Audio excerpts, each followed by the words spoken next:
அனைவருக்கும் வணக்கம். எல்லோரும் எப்படி இருக்கீங்க? நான் நல்லா இருக்கேன். இது சஷ்டி அன்னைக்கு எடுத்த விலாகு. காலையில் 2 பழம் சாப்பிட்டதோட சரிங்க. அதுக்கப்புறம் எதுவுமே சாப்பிடல. அது அன்றைக்கி பீஸும் கொஞ்சம் அர்ஜென்ட்டு, அதனால் தைச்சி கொண்டு கொடுத்துர்லாம் அப்படின்ட்டு மிஷின்லேயே உட்காந்துட்டேன். வேலைக்கும் போகல.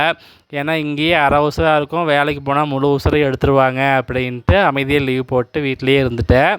அப்புறம் சரி அப்படின்ட்டு அப்புறம் பீஸெல்லாம் கொண்டு போய் கொடுத்துட்டு அப்படியே ஒரு டீ ஒன்று போட்டு வந்துட்டேன்.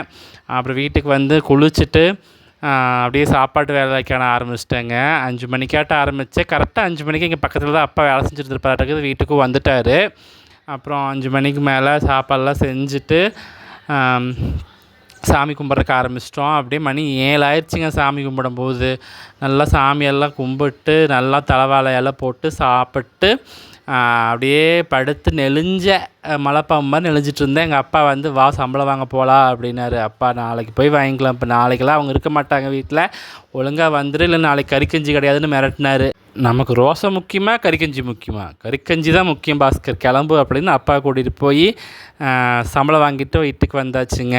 அதுக்கப்புறம் பார்த்திங்கன்னா நான் எப்பவுமே சாப்பாடு வந்து படைப்புக்கு தனியாக போடுவேன், எனக்கு வந்து தனியாக நான் சாப்பிட்டுக்குவேன். அந்த படைப்பு சாப்பாடை வந்து காம்பவுண்ட் இருக்குல்லங்க, அதுக்கு மேலே எடுத்து வச்சுருவேன். காக்காயெல்லாம்